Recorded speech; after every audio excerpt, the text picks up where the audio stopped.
Introduction about who you are and why you're running, and then we'll get into some questions. So we'll start right here. Okay, I'm the current Commissioner, Audrey Edmonson. I'm running because I am a native Miamian, born and raised right here in Miami, Florida, and I would like to make a difference here in the county and for the constituents here. I have already jump-started a number of projects and would like to ensure that those projects come to fruition. I think I'm the best candidate because I do have the experience, and I understand the county. I understand the differences between the city, the county, state, and federal government. Thank you. Yes. Good morning. My name is Keon Hardemon. I was born and raised here in Miami also and lived this city. And I went to Miami Senior High School, FAMU for my undergraduate and my master's degree in business administration, and then back home to University of Miami for law school. Currently, I serve as an assistant public defender at the Public Defender's Office. I'm running because I have the ethics, because of being barred by the Florida bar. We have a higher degree of ethical standards that we must meet, and nothing will infringe upon that. Also, the competence. Because I am a barred attorney, because I have a master's in business administration, I understand the financial aspects and the legal aspects that go behind making decisions that affect the county, and because of my passion for public service. I love what I'm doing. I love coming back to my community and making a complete difference in how it's been run in the past. And so that's why I'm running. Thank you. Good morning. I'm Alison. I have the pleasure of serving as the Chief Executive Officer of the Gulf Coastal Center. And I'm running because my entire life has been service to a community, whether it was this one or those that I lived in other parts of the world. And fundamentally, I would like to serve our community and help to impose term limits. I think we have a real challenge in our county government around issues of transparency, of people having a clear voice in what happens in this community. And when there are term limits, people have an opportunity to hear new ideas, new voices, new energy.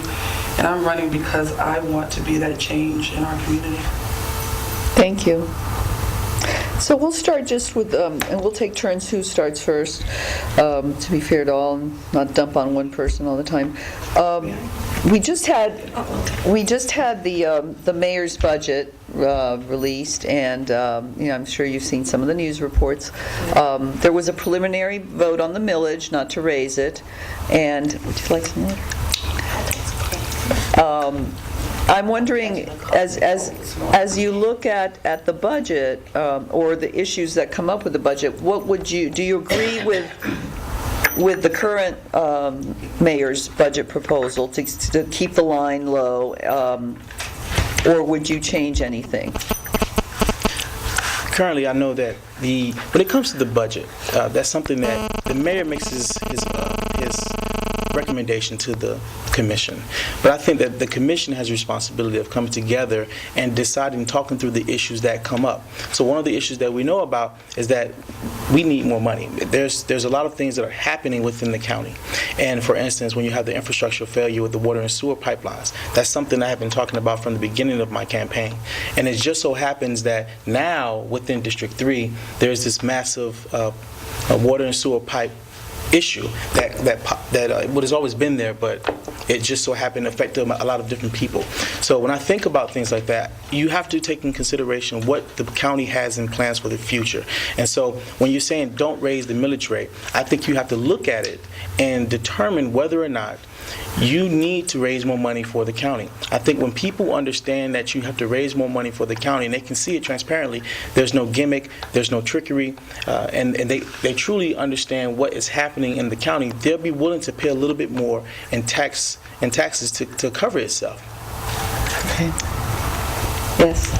I think this is a very complicated issue, but fundamentally, I think the direction that the current movement of the budget is going is a movement in the right direction.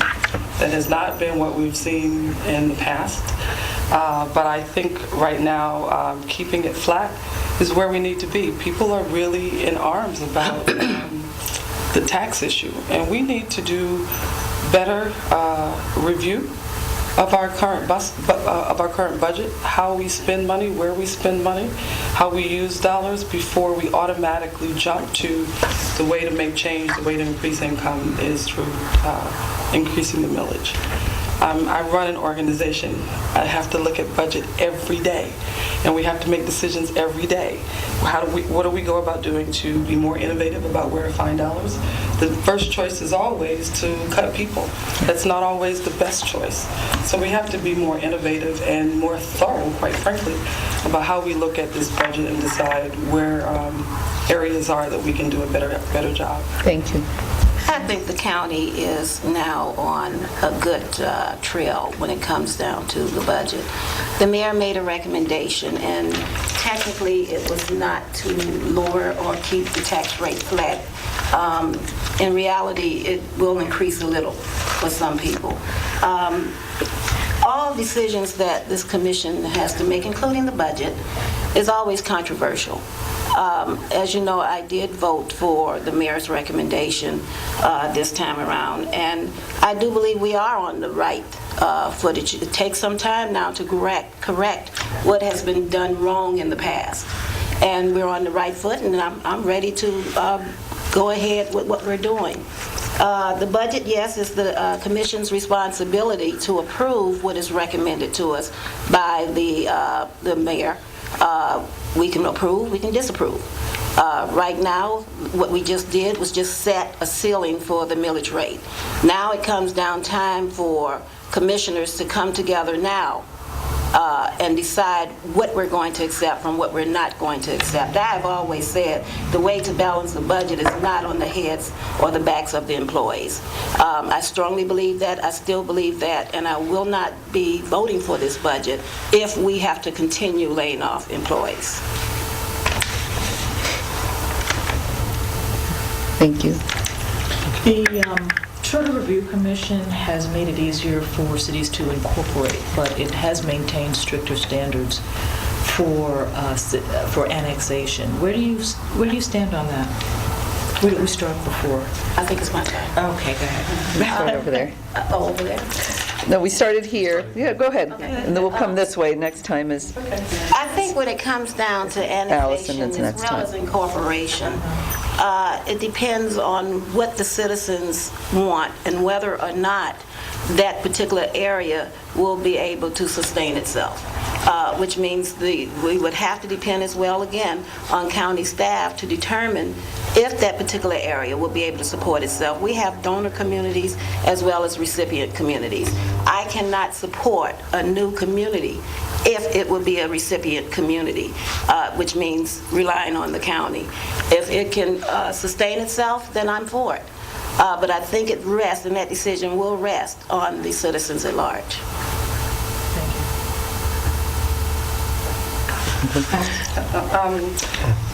that's fine, we'll go this way. It's okay. We lost track. I think incorporation has its pros and its cons. One of the things I think that it does is allow people an opportunity to be closer to their government, to be able to touch what's happening, to have a greater input in what happens in their government. I do think fundamentally it should be a decision of the people who are going to directly be impacted, because the tax base becomes a critical decision in yes or no, because they're going to have to sustain themselves. So I think that the people who are going to be held responsible for the sustenance of that city after it incorporates needs to be the one that makes the ultimate decision. And that decision needs to be based on true facts and transparency and good information and due diligence.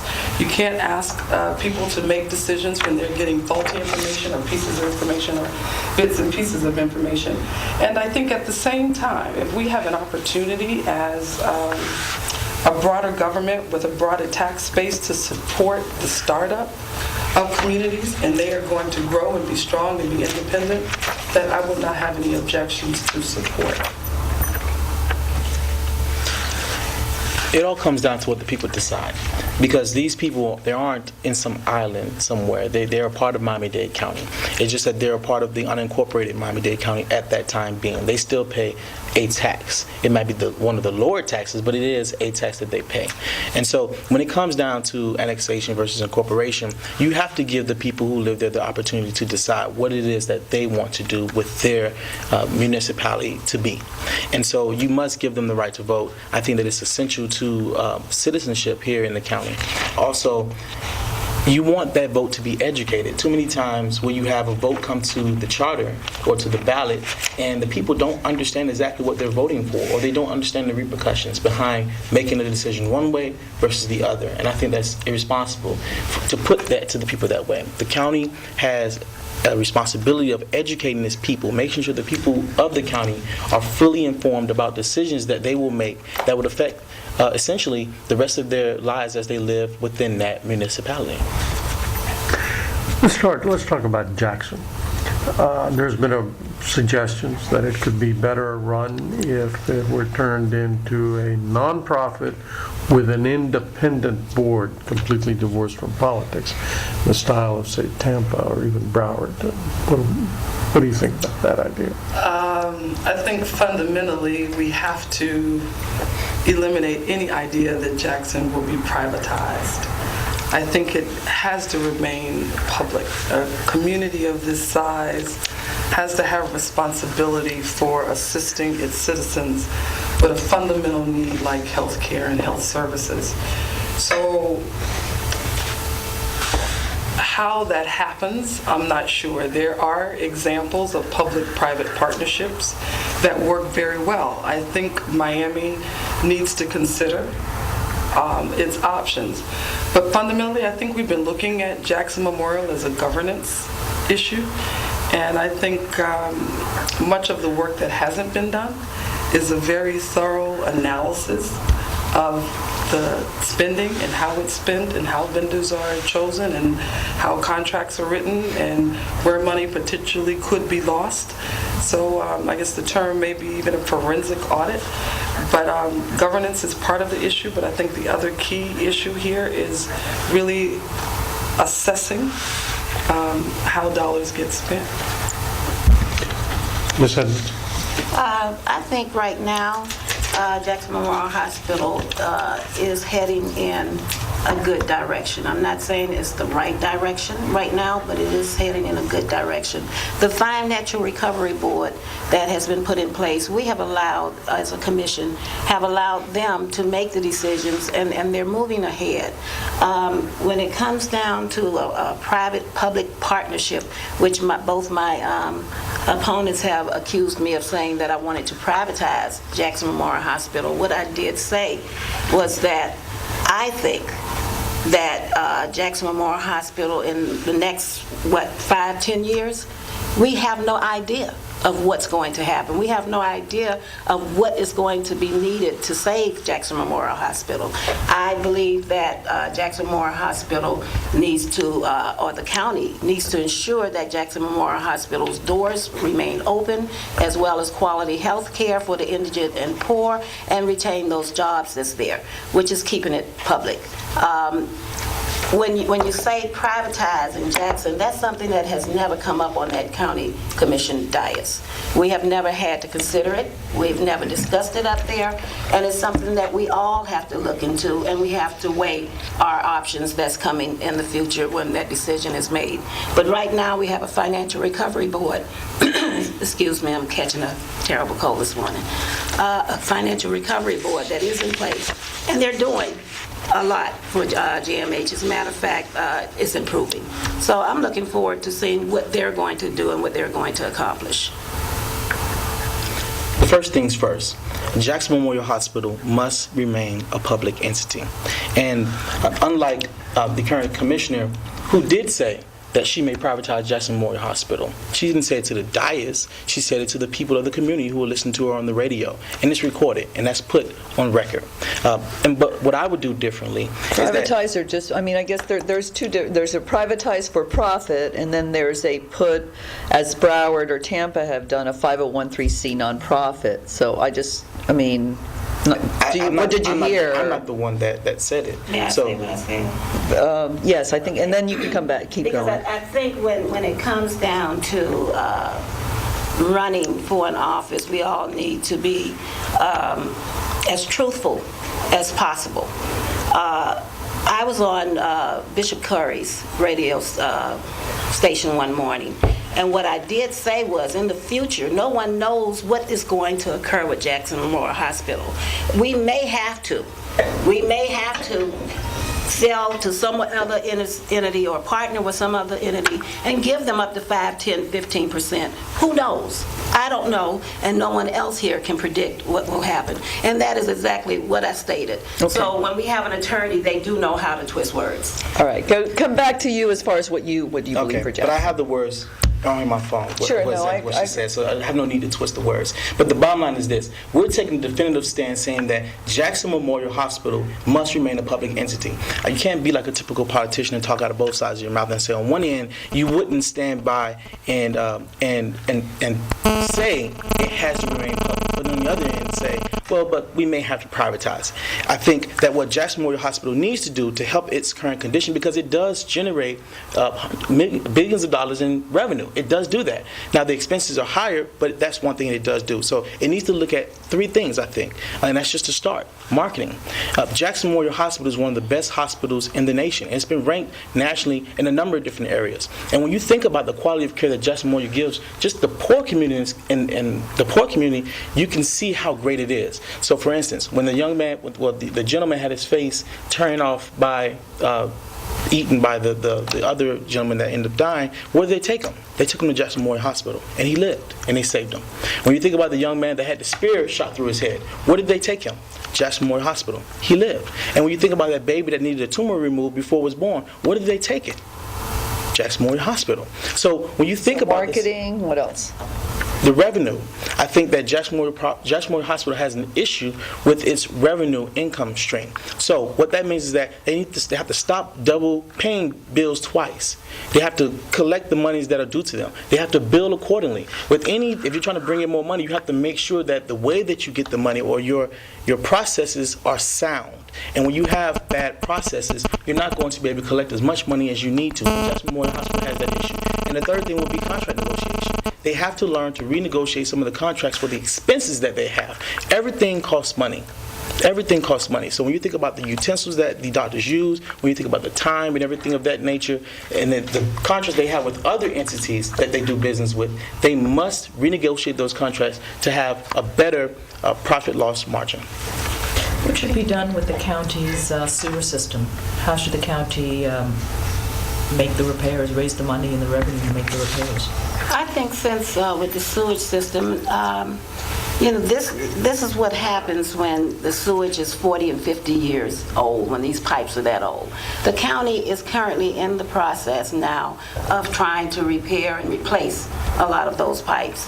This is something that has been recognized, something that I brought out in my committee meeting, and Commissioner Jordan then directed staff to bring a written report, which I believe came here recently. These pipes, they're going to have to be supported by state, federal, as well as county funds. As you know, water and sewer, they are a revenue generating department. I think the county just made a good step this time when the mayor recommended that we not continue taking that $25 million from water and sewer. These monies need to stay there so that water and sewer will be able to replace these pipes. We're going to have to get some bonding, some revenue bonds in there. We're going to have to get funds from the state as well as the federal government to bring these in, as well as generate the monies within water and sewer. Raise rates? That's what I was just about to say. We may even have to raise some of the rates. This is time that the public will just have to understand that we cannot always keep cutting, because once the county continues to cut,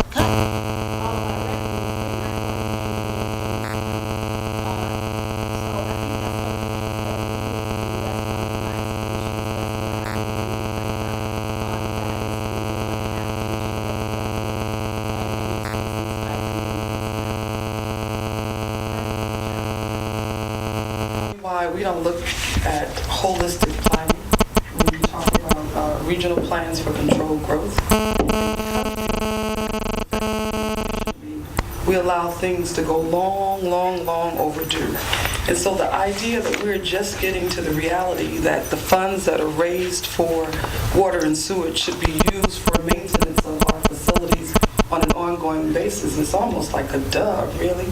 So, yeah, now is the time that we stop taking those resources that should be used for what they were intended to be used for, and recognize that we have to be more long-term thinkers and planners and realistic about how long it takes for systems to decay and what the maintenance plan will be as we are thinking about these regional plans, long-term plans. And so fundamentally, I think water and sewage has the resources to do what it should do if those dollars were not being siphoned off. And so now we're in a position where we can other revenues of income to do what the revenues that were collected were intended to do. It's very clear that these pipes were more than 50 years old. And so this is not a new issue that we're dealing with here.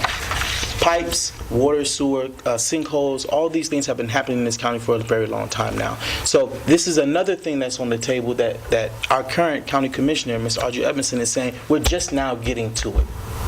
And I need to be here to continue it. And I think that is a sign, when you've been in office for 6.5 years, that what you're doing is not effective. How would you raise the funds to repair? There are a number of ways to raise the funds, but when you raise the funds, first of all, you can set up bonds, you can raise some rates and things of that nature. However, the most important thing that needs to be done, though, is to educate the people about the issues that are involved. Because too many times are people going to be upset when you raise their rates and they don't know why.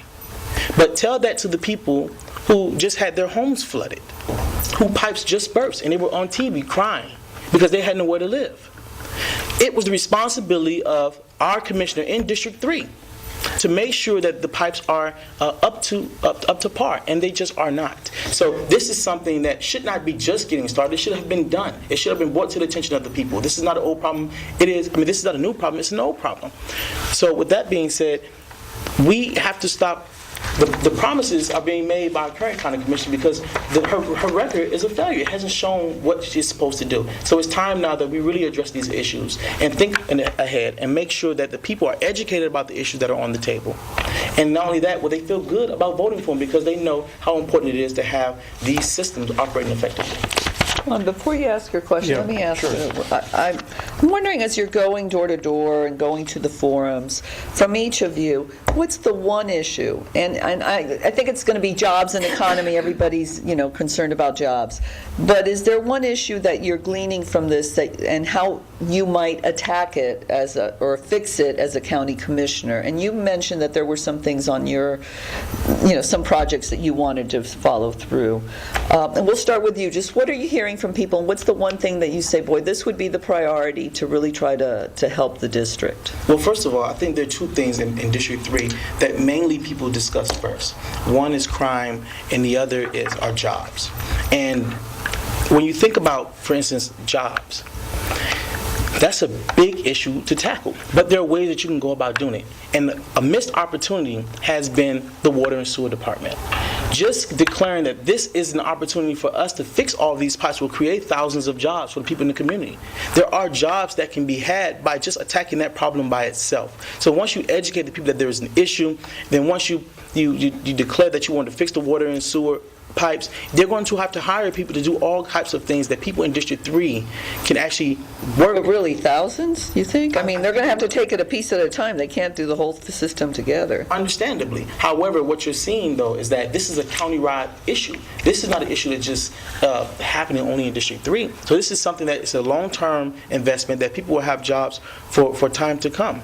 Another big thing that could come up is the Ponciana Industrial Park. Just having that park invested in when it comes to by the industries and creating jobs for people where they can actually walk to work and catch the bus and things to work. That creates jobs for people. So you think about different opportunities, you have to think outside of the box necessarily to make sure that people have jobs in the future. And when it comes to crime, the one thing that you hear a lot about are the guns and the Second Amendment and as it pertains to assault rifles. But one of the biggest things that you've heard opinions about is that no crimes, drug dealers or killers barely kill people with assault rifles. They don't use AK-47s. That's what you hear. But in Miami-Dade County, they do. In District 3, they do. So when I think about people, I know people personally. I was outside of my cousin's house when the last 2 young men that got shot and killed, well, one was shot and killed, the other was shot in the hospital. I was out there just before that happened. And that was with an AK-47. So what we need here in Miami-Dade County is a more aggressive look at addressing these types of issues, because assault weapons are being used by people who are not just defending themselves. They're going out and they're killing people.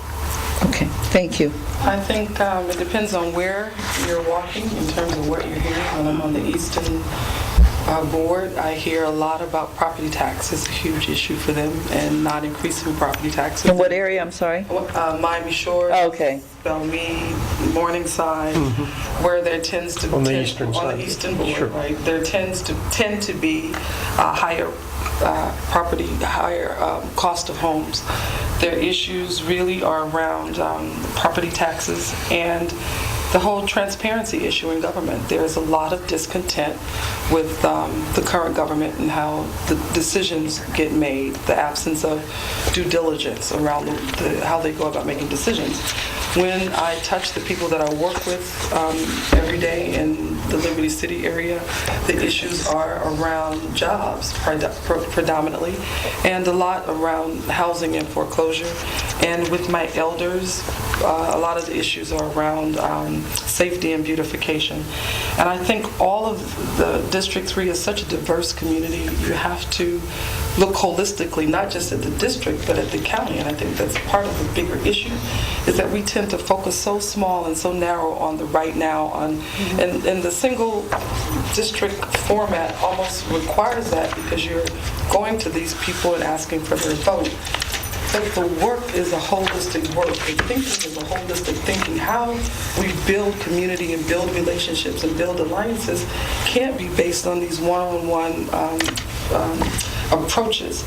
So I think taxes is an issue that we have to figure out how to address, and to look at alternative ways of always going about taxation through property taxes. I think there are alternatives. Jobs is just critical, and there are avenues for creating job opportunities through small business development, through job training, through social enterprises, and those are some of the things we're currently looking at where I work at Tacosi. So those are some of the key issues. And the third one really is about crime.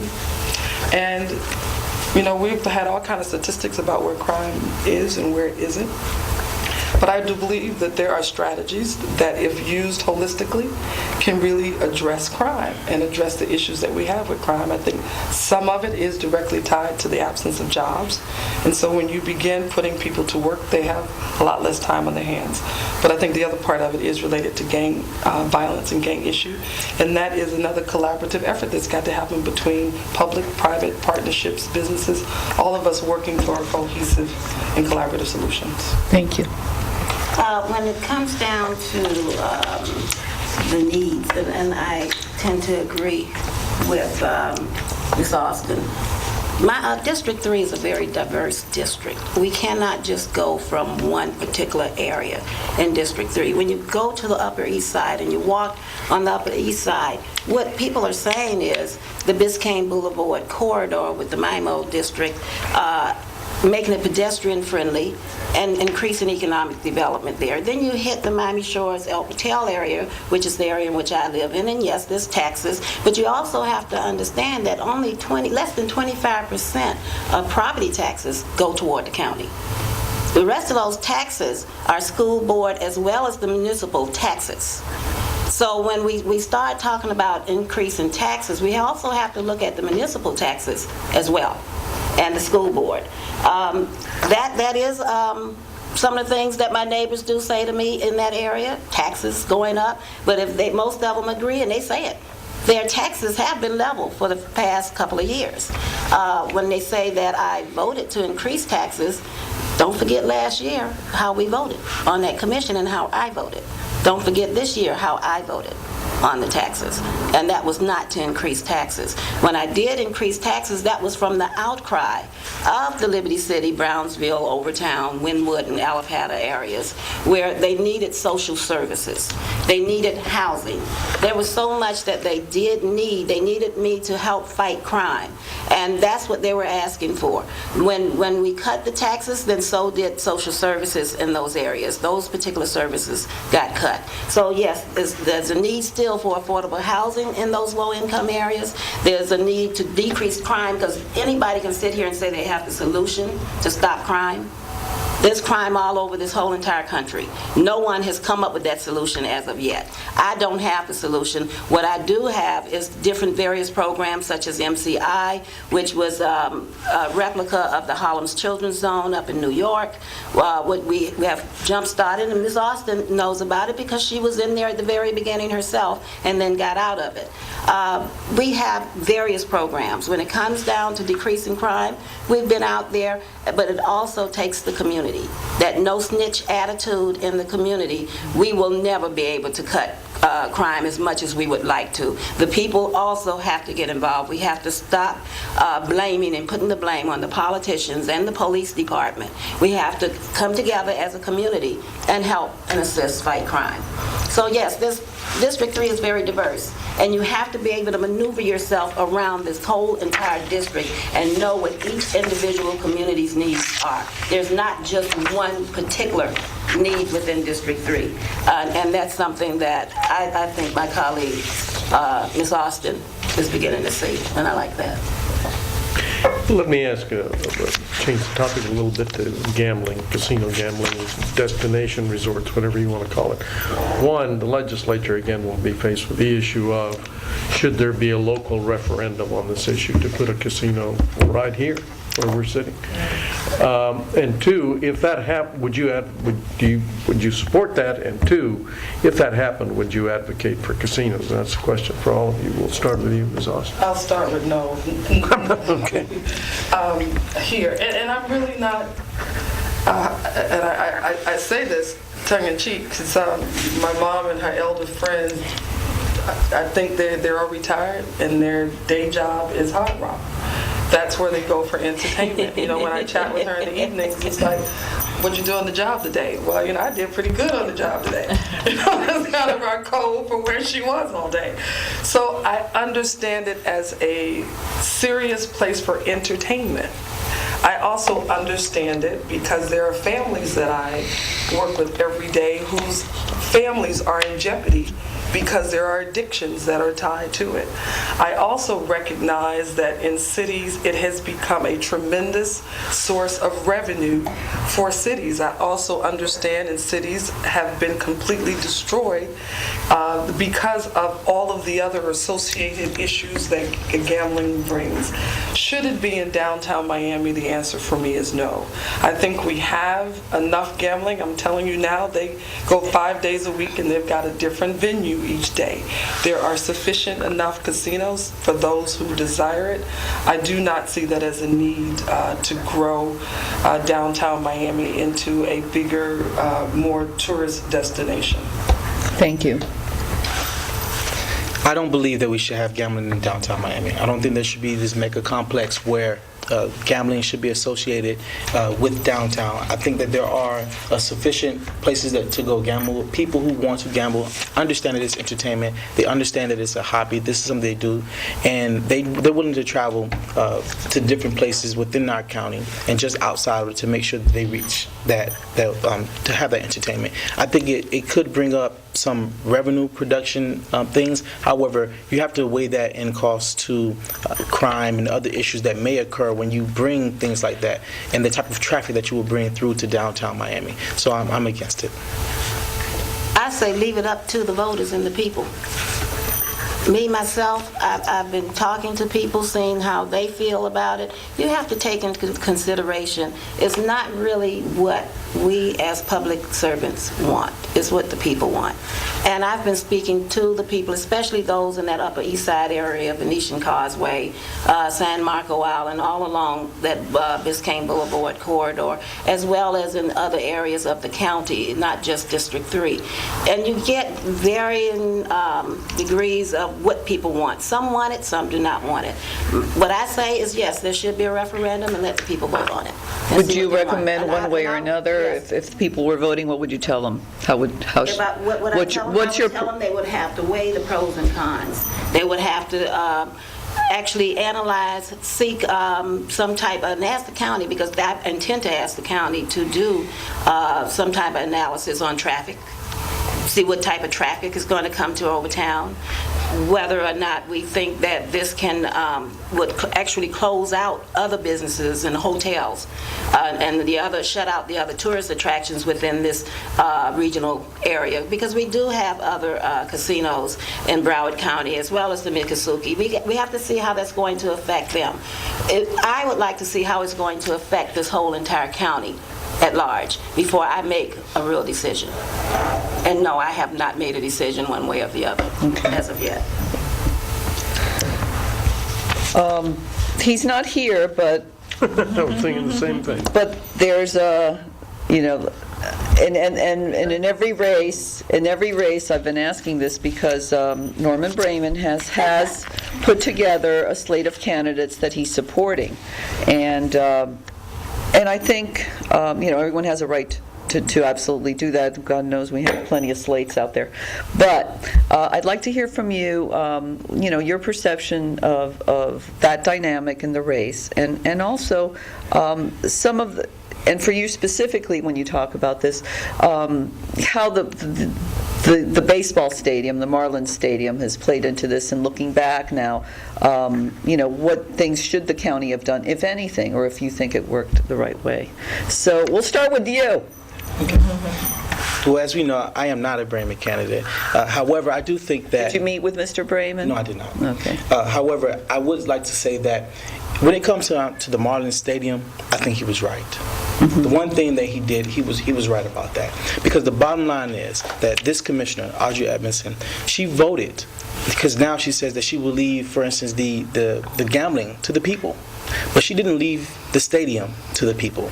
She voted to use that $600 million on her own accord without even giving the people an opportunity to vote on the matter. And I think that that is a big issue when you're talking about that type of money, especially when you don't even take a look at the Florida Marlins financial statements. And I think that had things gone a different way, had the Marlins really been broke, at the end of it, maybe it would have been forgivable, but they weren't.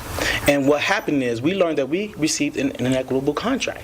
We saw in the contract where the Florida Marlins could have given a lot more money towards the deal. And because of, call it nonfeasance, malfeasance, or just a plain out incompetency, but we didn't have what we needed as far as representation on the county to make sure that they did what they were supposed to do. And in turn, we ended up losing where we could have used millions of dollars towards other things like economic development. Well, it's the resort tax, so it's not a property tax, so it's very limited on what you could use it for. That's not all true. And the county, Audrey Edmonds has been saying that there was no money that we could use towards anything else because it was resort tax and things of that nature. However, $50 million of that money were GOB dollars.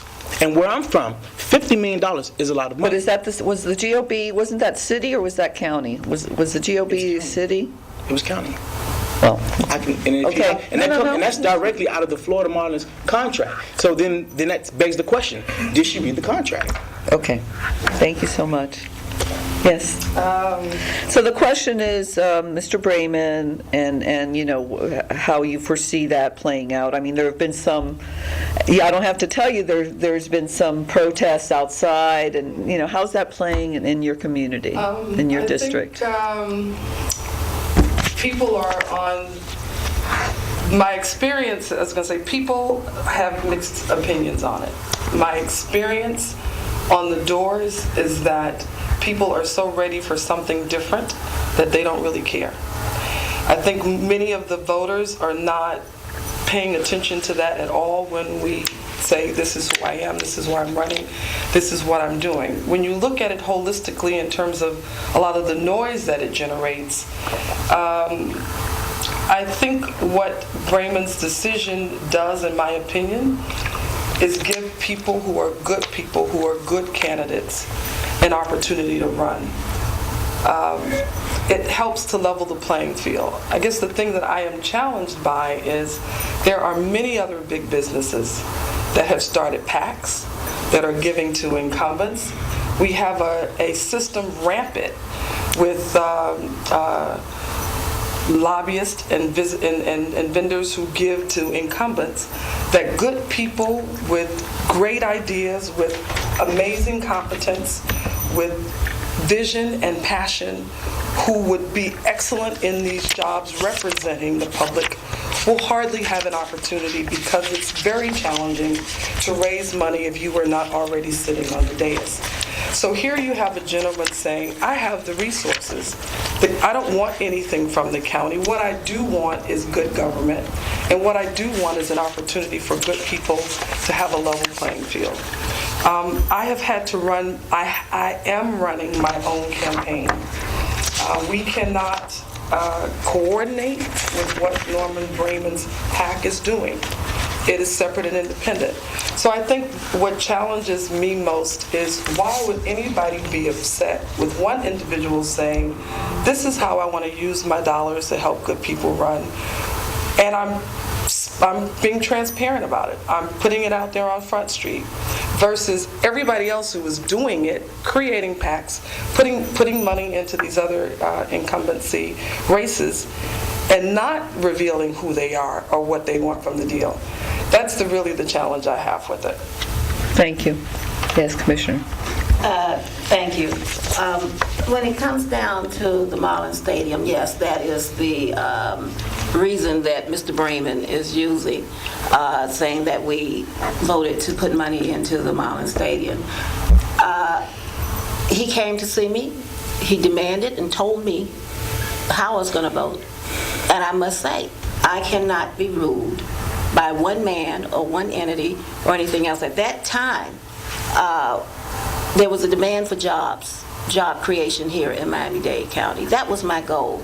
And it did create some jobs, not as much as we would have liked to have seen, but it did create some jobs here in Miami-Dade County. If I knew then what I know now, maybe my vote may be different now. But that's something that we have already done, and it's time for this community to move on. Yes, I've walked my district, and again, I must say I have to agree with Ms. Austin again. The people in the district, as well as people around the county, you have more of a 50-50 retrospect on that stadium. Some people were for it, some people were against it. When we had to make that vote, you had a lot of people that came in there and said, we want the stadium. You had a lot of people that came in there and said, we don't want the stadium. So every decision that we make, again, is controversial. And, you know, and excuse my language, but sometimes you're damned if you do and you're damned if you don't, which I think my opponents will see when they get in there. They're going to have to come through with the same type decisions, and there's going to be someone who does not like the decision that they have made. Now, when it comes down to those tourist development taxes, no, they cannot be used for economic development. No, they cannot be used for housing. No, they cannot be used for social services. They have to be used for something related to the tourist industry. Yes, it could have gone over on Miami Beach to the convention center, but as my opponent keeps talking about, is Liberty City and those the poor ones over in Liberty City. But you have to understand too, because I was raised in Liberty City. I'm a product of Liberty City, and I'm proud of it. The people in Liberty City, they will not be able to enjoy the Miami Beach Convention. Someone who does not like the decision that they have made. Now, when it comes down to those tourist development taxes, no, they cannot be used for economic development. No, they cannot be used for housing. No, they cannot be used for social services. They have to be used for something related to the tourist industry. Yes, it could have gone over on Miami Beach to the convention center, but as my opponent keeps talking about, is Liberty City and those the poor ones over in Liberty City. But you have to understand too, because I was raised in Liberty City. I'm a product of Liberty City, and I'm proud of it. The people in Liberty City, they will not be able to enjoy the Miami Beach Convention Center because it's going to be more difficult for them to get over there. So you have to take a lot of things into consideration when we start saying that it could have been used for something else. Those bed taxes can only be used for specific reasons, and though that law was not passed by the county commission, that is state. And you have to know the difference in what the municipalities' responsibilities are, the county's responsibilities are, the state as well as the federal government. When the county have to vote on certain things, we are guided by laws, and we have to stick to those laws. And the state law said we can only spend it on certain things, and that is what we were going by. And no, we did not see the financial records. We relied, and you would hear this from other commissioners, we relied on our then administration, who sat right in front of my face, just like in some of the other commissioners' faces, and said yes, they saw it and that they could not afford it. And yes, we did rely on that. Being an attorney is not going to help you when it comes down to certain things, especially on that dais, because on that dais, the only attorneys are the county attorneys who have experience of at least 15, 20 years, and not less than 2.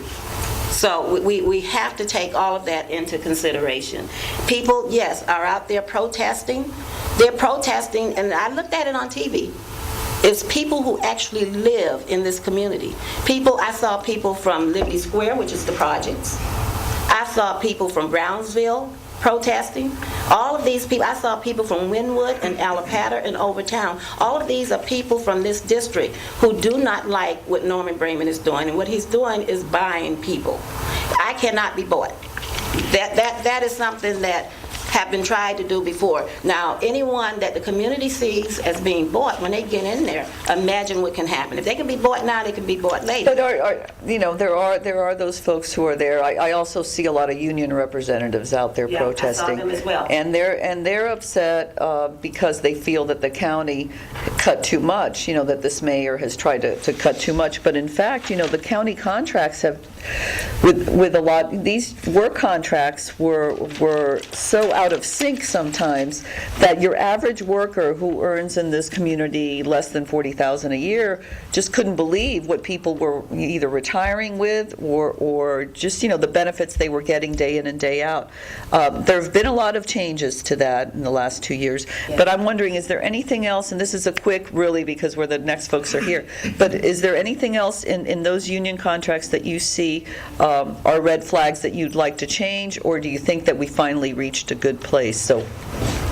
Okay. I think when it comes to the union contracts, you get what you negotiate for, and that's what a good attorney is for. The attorney that represents them goes in there and negotiates this contract. Now, it's unfair. This is not a cell phone contract. These people earned the right to have what they're due to them. It was the mismanagement by whoever drafted the contracts to give them as many benefits as they did. So what they have to do is start anew. When new people get hired into the county, don't give them those extensive contracts that give them that type of money they can make when they retire.